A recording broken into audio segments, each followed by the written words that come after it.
సాధారణంగా మనందరం మెలకువగా ఎప్పుడు ఉంటాం? పగటి వేళ మెలకువగా ఉంటాం. రాత్రి వేళ నిద్రపోవడం విధింపబడింది. నిద్రపోవాలి తప్ప నిద్రపోకుండా తెలివిగా ఉండకూడదు. కానీ ఒక్క మహాశివరాత్రి నాడు మాత్రం జాగరణ చేస్తారు. జాగరణ అంటే కేవలం తెలివిగా ఉండడం, కేవలం నిద్రపోకుండా ఉండడం అని కాదు దాని అర్థం.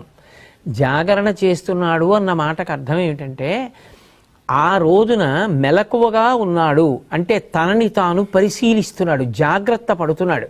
ఎందుకు మెలకువగా ఉన్నాడు అంటే, ఏదైనా తనని పట్టుకోకూడనిది వచ్చి పట్టుకుంటుందేమో అని జాగ్రత్త పడుతున్నాడు. ఎక్కడి నుంచి వచ్చి పట్టుకుంటుంది?